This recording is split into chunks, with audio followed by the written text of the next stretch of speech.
And you all have heard the commercial, and I'm just going to reiterate again that he is running for the mayor of the city of Lake Charles, and he wants your attention. He wants your vote. And so we're going to start off today, and I'm going to let them just kind of take it over and share with you a little bit about who he is and his vision for the city. So, Ms. Paul, I'm going to let you introduce everybody to your husband. Okay.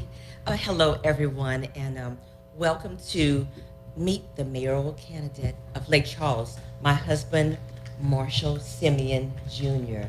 This is going to be a 15-minute segment on KPPM, and it will be broadcast on Tuesdays, 10 a.m., and again at 5:15 p.m. So let's get started. You know, I was talking to my husband about what to speak about today, and he says, well, Paula, let's just keep it real. Let's just talk about maybe who I am, a little bit about us. You know, Marshall's not new to the city, but maybe people don't know our story and just a few more details about us. So, Marshall, let's get started, and you can just start where you'd like to. Well, I'd like to start first by congratulating KPPM on the Gospel Choice Award. I think that's well-deserved, and it's good to get the word out, not just the word from the book, from the gospel, but also the word in the community. Because the community has always been coming together in unity, right? So that's why we're here. Everyone, for those who don't know me, my name is Marshall Simien. I'm running for mayor of the city of Lake Charles. I've been around for a pretty good while. I'm actually a son of Lake Charles. I was born and raised here, right down the street in the northern part of Lake Charles on Adams Street, the Gosport area. We used to stay on we stayed on a dead-end street, but it was the livest dead-end street in the city. But then I started going to school at Chair Street Elementary School. And then we wound up going to Molo for middle school, Ray D. Molo Middle School. Had a really good team there. And then everybody split up. I went to Washington High School. This was pre-Washington Marion, but shortly before. And they didn't have the schools together then, so half our school went to Marion, the other half went to Washington, and the people from Raynard came and joined us. And probably was a good thing, because at Molo, our football team, 8th grade, went undefeated and unscored on. Can you imagine that as a high school team? But from there, after graduating from Washington, I went to USL for a couple of years, and it's University of Louisiana Lafayette now, but it's UL. But that's where I met my beautiful wife, Paula Simien. But back then, we were pretty young, and I had just pledged a fraternity, Alpha Phi Alpha. So back then, our theme was the Luther Vandross Bad Boys Having a Party. So I was a bad boy, she was a good girl. So we didn't get together there, but we knew each other. And after I graduated from I wound up leaving USL because I had to come home, and I wound up graduating from McNeese State University, had a degree in government. Now, everybody understand, it's government, is how government is supposed to function, to serve people, to serve our community, to make us all better, not politics. Politics is what I do, but government is what I am.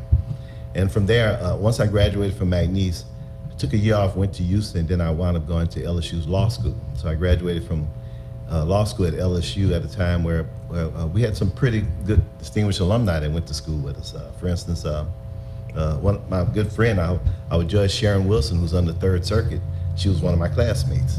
Also, my sister-in-law, Renee Simien, is the clerk of the Third Circuit. She's one of the only African-American clerks of a court of appeal in the United States.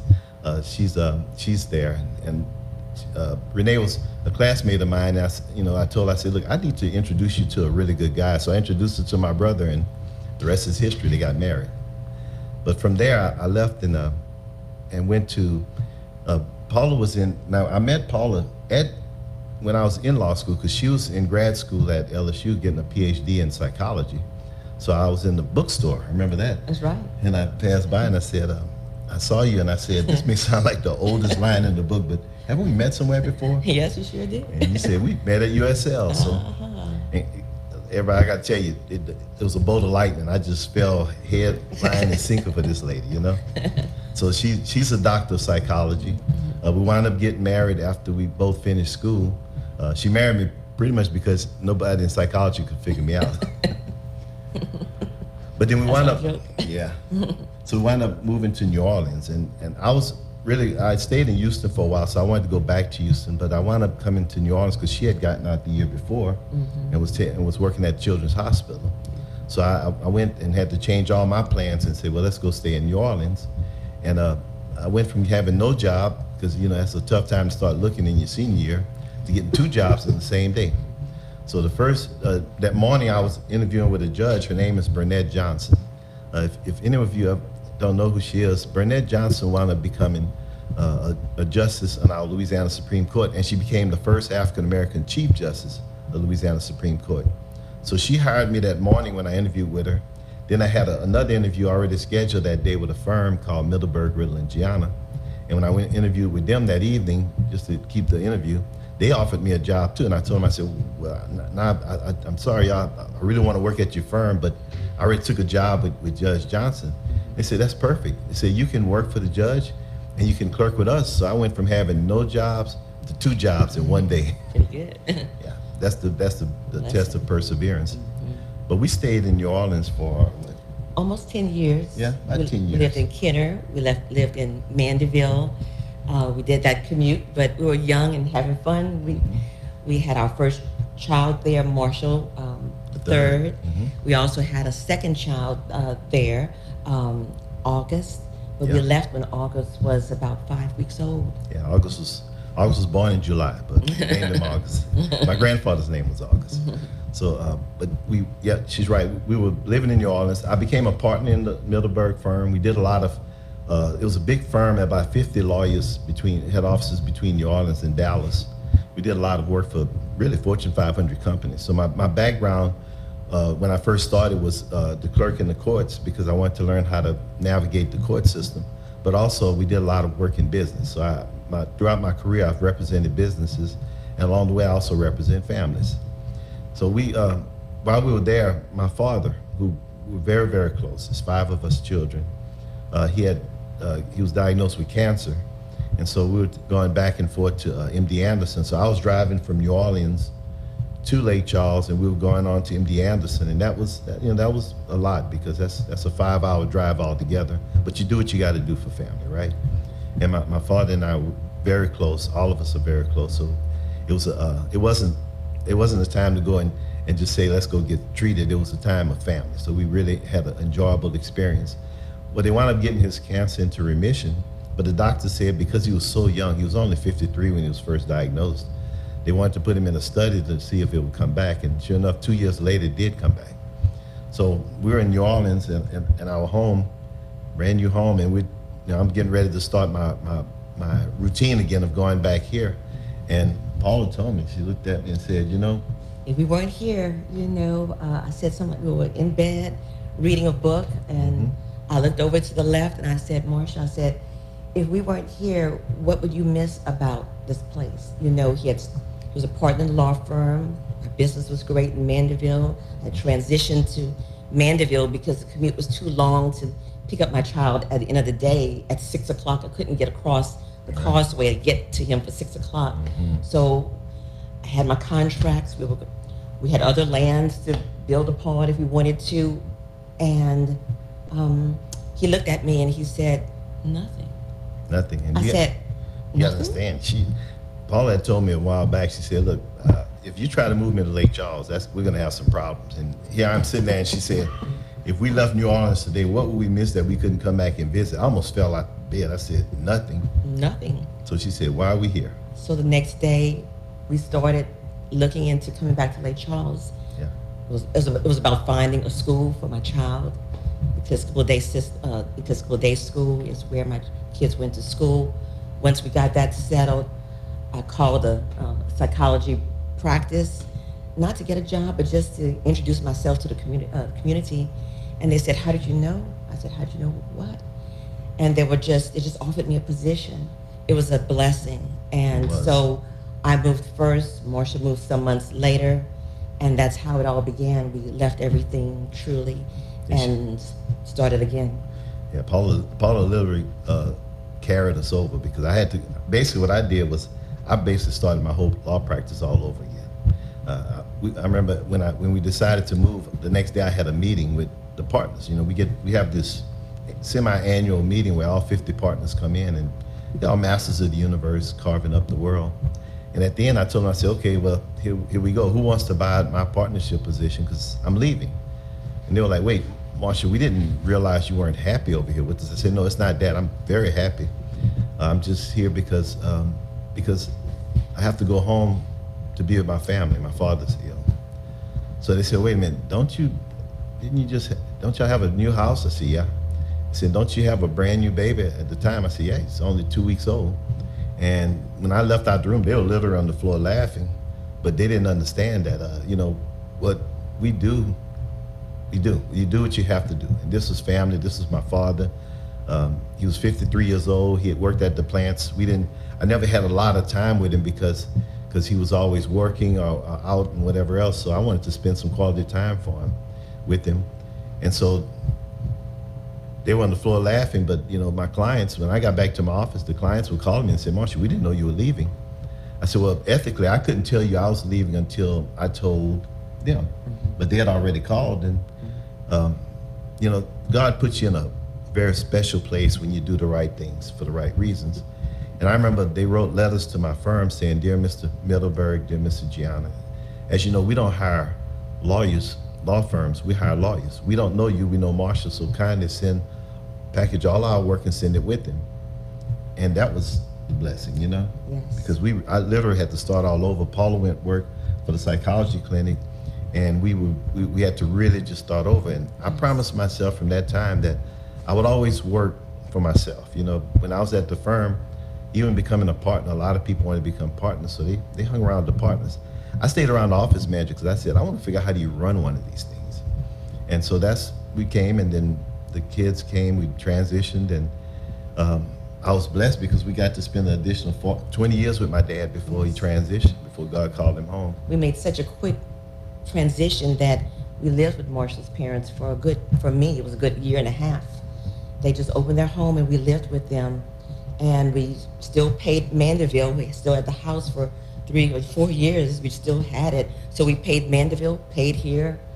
Yeah. At some point I gave up my position so Marshall could get into his practice because I worked too much. There was no way he could get back into business.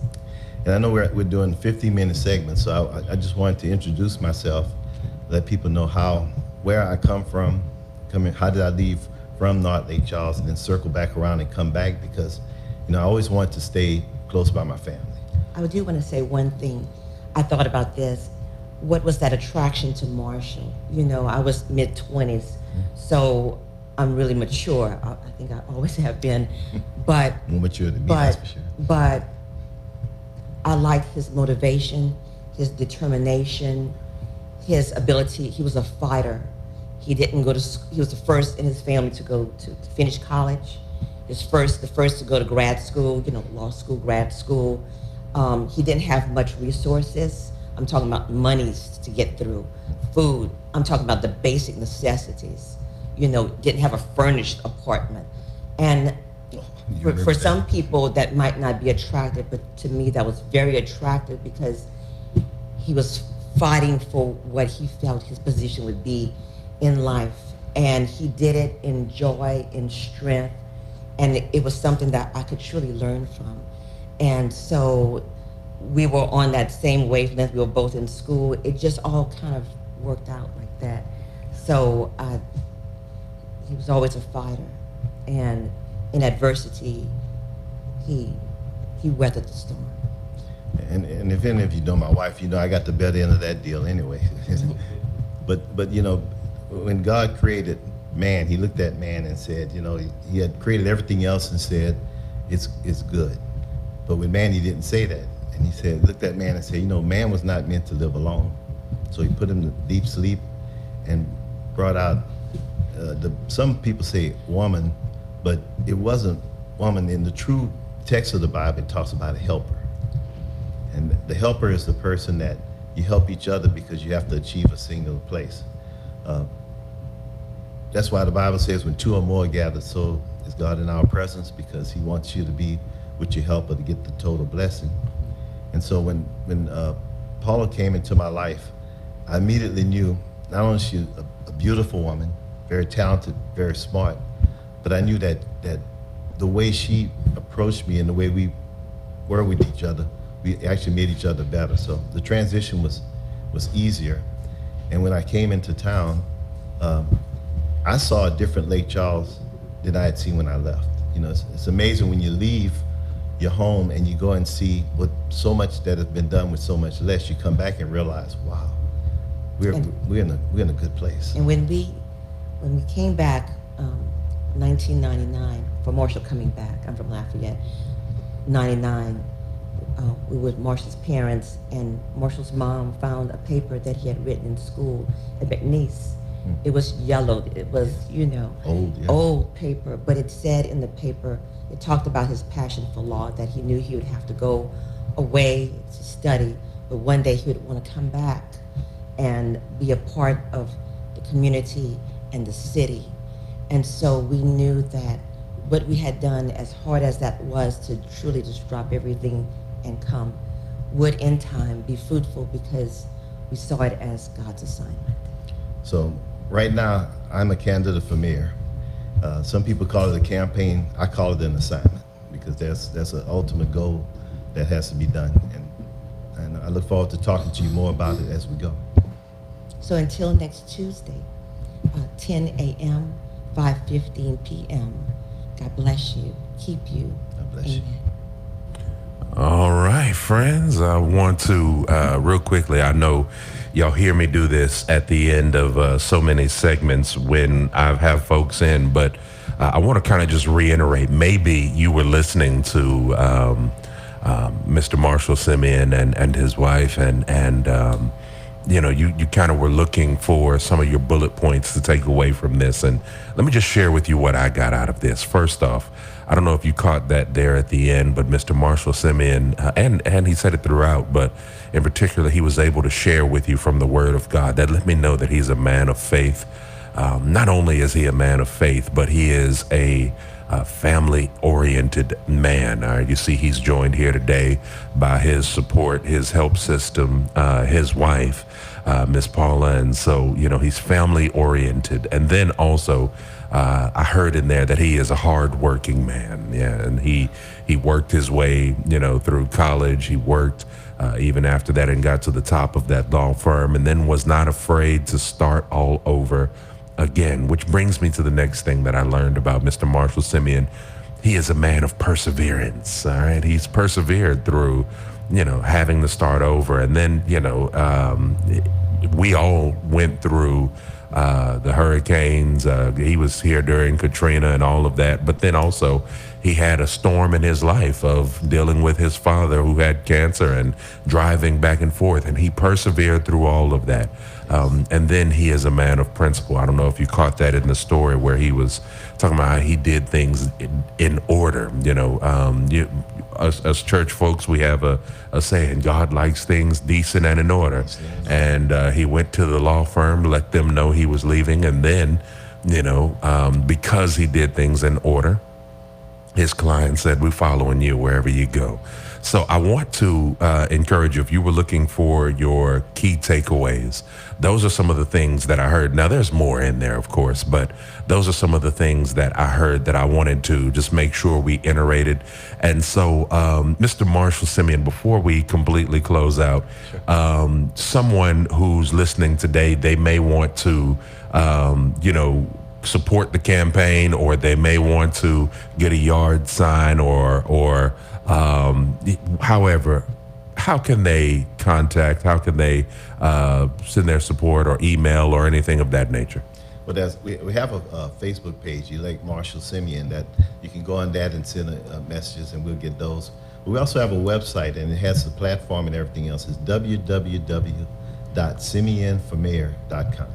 It's SIMIEN for mayor.com, and that has a lot of things, a lot of contact information. If you want a yard sign, if you want to volunteer, because it's not, I'm just on assignment, but it's going to take you, everyone else, to make this a reality.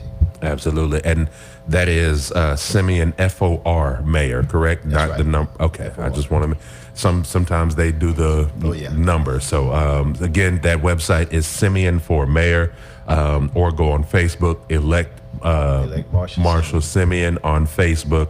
So I want to continue to encourage you all. This will rebroadcast this evening at 5:15 But even in addition to that, join us back here next Tuesday. Today was just your introduction to the man, Mr. Marshall Simien, because some of you may not have truly known who he is. You may have heard things about him, but it's nothing like getting to know a person for yourself. So be sure to join us at 5:15. Again, you'll be able to hear this again broadcast this afternoon. But next Tuesday, 10 a.m., we'll be live here in studio sharing some more information about who Mr. Marshall Simien is and what his plans are for the great city of Lake Charles when he is elected as your mayor of this great city. All right? Mr. Simien, to your beautiful wife, both of y'all, thank y'all so much for coming in on today. I greatly appreciate it. Congratulations again on the award. Well deserved. Thank you. Thank you. We appreciate that. Friends, you are tuned in to I Am Encouraged Radio here on 93.5 KPPM. All right. And as you all know, it is a Take Me Back Tuesday. And so I want to play another great gospel song from back in the day. Y'all know I'm a fan of choir music from back in the day. And so I want to play this good old choir song that I think many of us used to sing back in the day. So here it is, right here on I Am Encouraged Radio. This one is... I'm sorry, I had the song and then it just went away from me. But sorry. So we're gonna do a different one. We're gonna do this one right here. Thank You, Lord, by John P. Key and the New Life Community Choir, right here on I Am Encouraged Radio.